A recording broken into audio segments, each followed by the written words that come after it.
Hello everyone, I'm Mighty, your hands-on practice assistant. In this session, we'll go through a CFD simulation together step by step and follow along with the practice example. The topic of today's practice example is thermal fluid analysis of a heat exchanger. In this session, we will analyze conjugate heat transfer, one of the most important phenomena in thermal fluid analysis. What is a heat exchanger? A heat exchanger is a device that transfers thermal energy between two or more fluids at different temperatures without allowing them to mix. Conjugate heat transfer analysis is a simulation method that simultaneously solves to accurately predict thermal behavior and heat exchange within a system.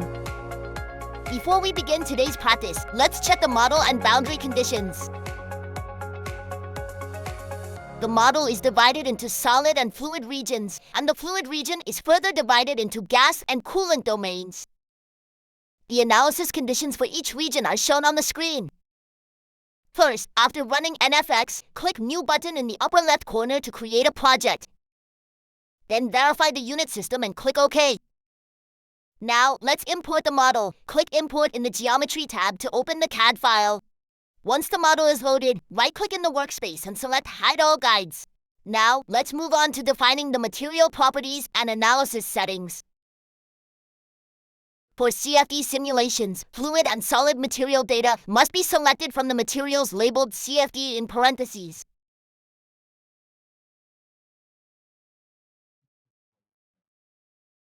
When selecting CFD fluid materials, you can choose from a variety of fluid property data.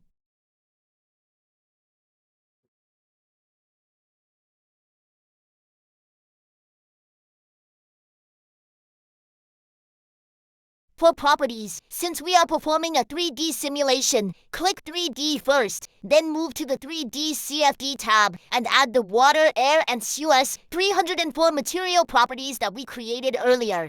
As with fluid materials, the solid material properties must also be created in the CFD 3D tab. Since NFX supports both structural analysis and CFD analysis, it is important to distinguish them carefully and select the correct options.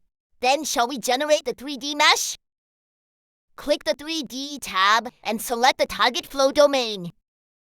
Then, configure the mesh size settings and activate the checkboxes as shown on the screen.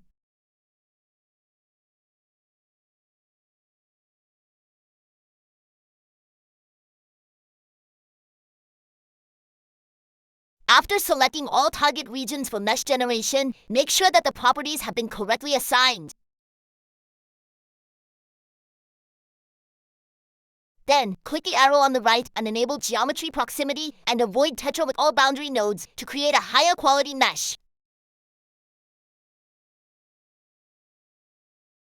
When generating the mesh, make sure to activate the Match Adjacent Faces and Merge Nodes checkboxes.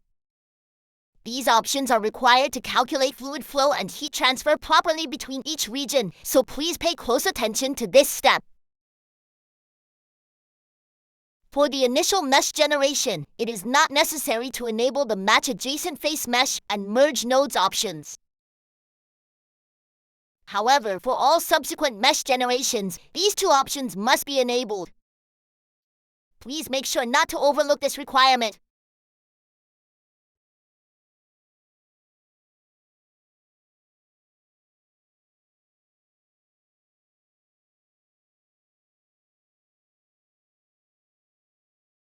Now, mesh generation is complete. Let's make sure the mesh is generated well inside the model by using clipping plane function.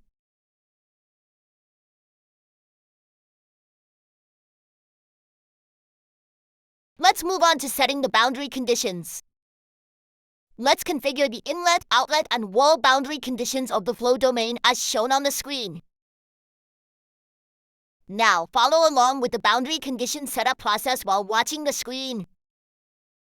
First, we will apply the boundary conditions for the coolant domain.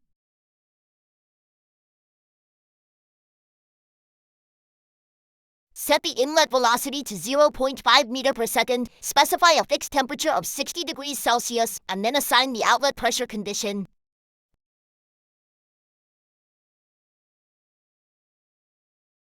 Please also check whether the number of selected faces matches what is shown on the screen as you proceed step by step.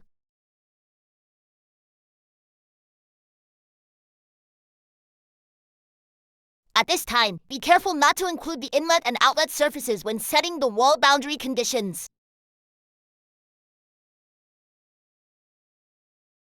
Once the coolant boundary conditions have been applied, proceed to the exhaust gas domain. Set the inlet velocity to 0.25 meter per second. Specify a fixed temperature of 700 degrees Celsius. And then assign the outlet pressure condition. Just as with the coolant domain, remember to exclude the inlet and outlet faces when applying the wall boundary condition. Finally, select the external surfaces of the heat exchanger solid domain that are exposed to the ambient air and apply a convection boundary condition. To make the selection process easier, enable front selection only at the top of the workspace. This option allows you to select only the visible faces by dragging over them.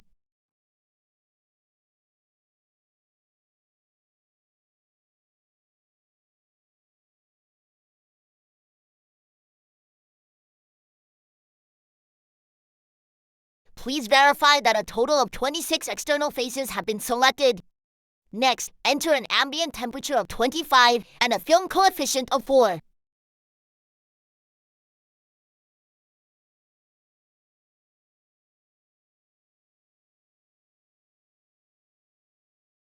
Once the boundary conditions have been added to the LBC tree on the left, enable mesh visibility on the screen and proceed with monitoring setup.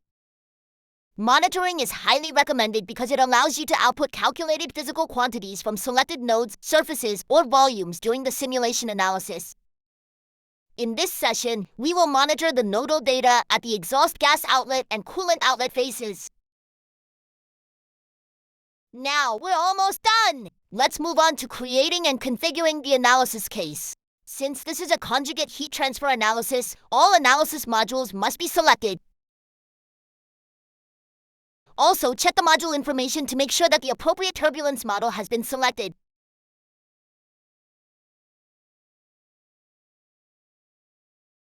If you right-click Analysis Case, in the Analysis and Result tree on the left, you can see several predefined analysis types.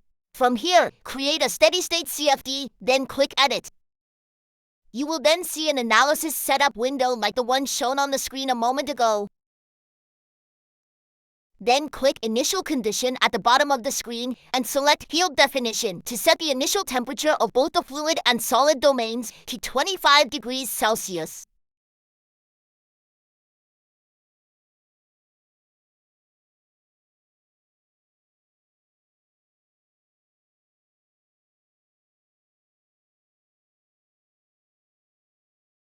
Before running the simulation, save the NFX file to your preferred location. Once the file has been saved, start the simulation.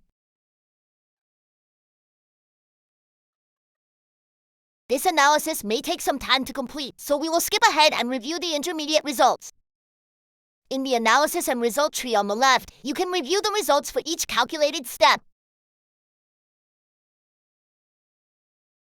Click the desired result item to activate the contour display.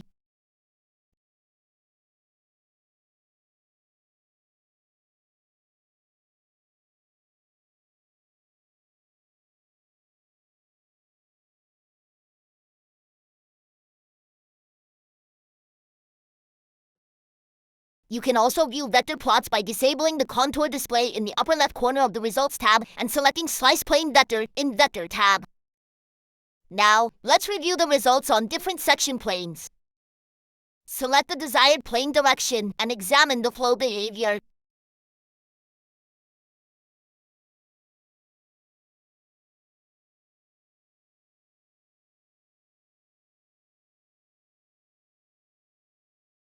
You can also visualize streamlines by clicking Flow Path in the Fluid Analysis tab. The number of samples and line thickness can be adjusted freely, and the number of arrows can be controlled by changing the division number.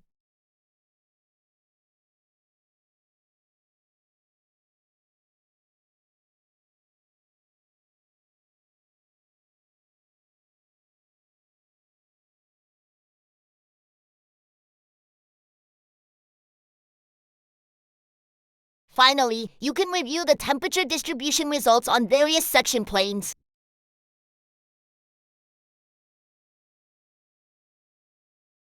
Because a fully converged solution requires additional computation time, this example is stopped before complete convergence.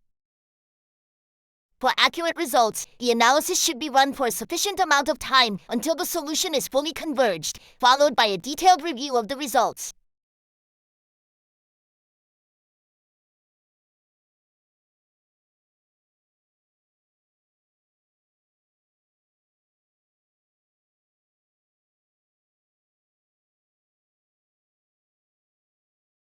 Now, let's review at the analysis results obtained from the simulation. In addition to velocity contours, pressure contours, streamlines, and vector plots, NFX provides a variety of post-processing capabilities. We will introduce these advanced post-processing features through additional examples in future tutorials. While following along with today's practice, please make sure to remember these key points.